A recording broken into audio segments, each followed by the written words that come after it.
पिलामाने आज आमे चतुर्थ श्रेणी साहित्य कड़िका पुस्तकर जॉन का प्रिय साथी डिक विषयर अभ्यास प्रश्नोत्तर करवा एही विषयटी को लिखिछंती डॉक्टर दिगराज ब्रह्मा। अभ्यास 1 नंबर आस कथबार्ता हेबा। क नंबर प्रश्न भारतीय युवक कौन पाई बिलात जाइथिले? उत्तर भारतीय युवक उच्च शिक्षा पाई बिलात जाइथिले। ख नंबर प्रश्न भारतीय युवक बिलातर केउं सहर को जाइथिले? उत्तर भारतीय युवक बिलातर कार्लाइल सहर को जाइथिले।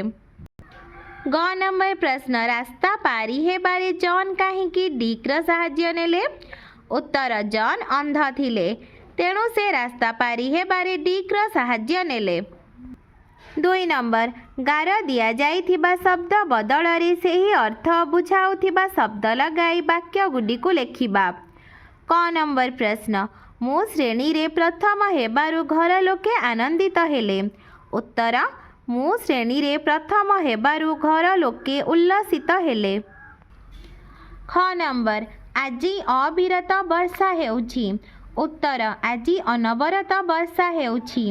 ग नंबर आम गाँ रास्ता रे ओट देखी आमे विस्मित हेलु?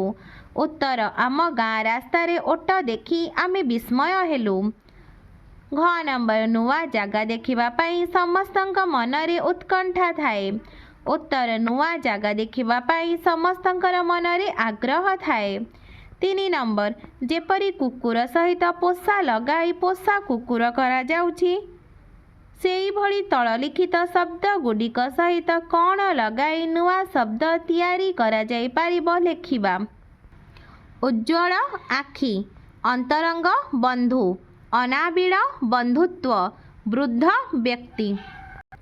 4 नंबर विकासर गाँ महुलपाली गाँटी महानदी कड़े ता बापा रामहरी बाबू लंडन रे चाकरी करती से वर्ष को थरे घर को आसती सेटा पुणी डिसेम्बर मासरे तेणु डिसेम्बर मासटी विकास और ता सान भाई मुनार भारी भलरे कटे। उपरोक्त अनुच्छेदरु नाम को बुझाउथिबा शब्द गुडिक लेख। Vikas Mahulpali Mahanadi Ramhari London December Munna.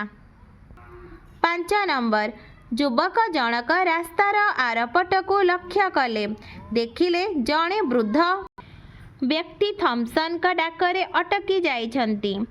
कुकुर बेकरे बंधा होइथिबा बेल्ट टीकु धरिछंती। कुकुरटी तांको आगरे ठिया होइछि एवं मालिकर निर्देश पाई चाहि रहिछि। उपरे लेखा जाइथिबा अनुच्छेदरु काम को बुझाउथिबा शब्द गुडी को बाछि लेखिबा। लक्ष्य कले देखिले अटकी जाइछंती धरिछंती ठिया होइछि चाहि रहिछि। 6 नंबर जे साहाय्य करे ताको गोटिए पदरे साहाय्यकारी कहि थाउ सेहीपरि तळ लिखित उक्ति गुडिक गोटिए पदरे कौन हेब लेखिबा।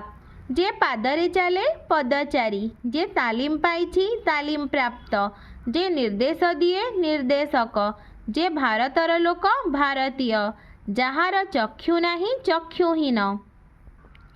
7 नंबर क ओ ख वाक्य दुईटी रे थिबा भाव को ग रे थिबा गोटिए वाक्य रे प्रकाश करा जाइछि सेहीपरि तळे दिया जाइथिबा दुईटी वाक्यर भाव को एकाठी जोड़ी गोटिए वाक्य रे लेखिबा। जेपरि आमे दुई बंधु रुटी खाऊ आमे दुई बंधु बिस्कुट खाऊ। ग आमे दुई बंधु रुटी और बिस्कुट खाऊ। कुकुरटी तार समस्त बुद्धि खटाई आपणको साहाय्य करिब।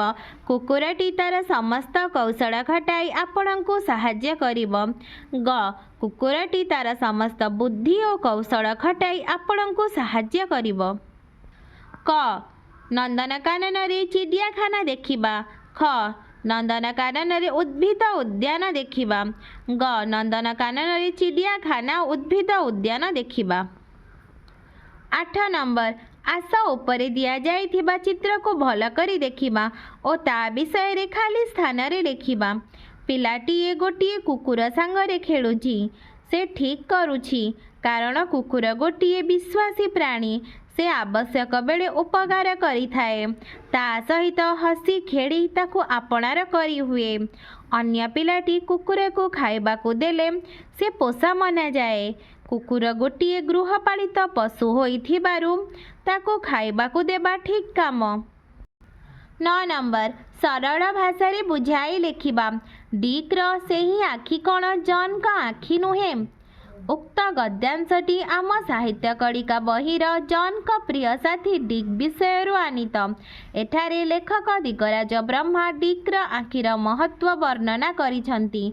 जॉन कर आखिरे दृष्टि शक्ति नथिला। से चक्षुहीन थिबारु पुलिस संस्था तरफरु तांको गोटिए तालीम प्राप्त कुकुर जोगाई दिया जाइथिला। जॉन जुआडे जाउथिले डिक तांको बाट देखाई देउथिला। जॉन कर आखि नथिले मध्य डिक र आखि थिबारु से तांको बाट देखाई पारुथिला। तेणु डिक र सेही आखि जॉन का आखि भड़ी काम करुथिला। सरल भाबरे कहिले लेखकंकर एही मत ग्रहण योग्य। पिलामाने तुमको वीडियोटी भल लागिले लाइक एंड सब्सक्राइब करिवो।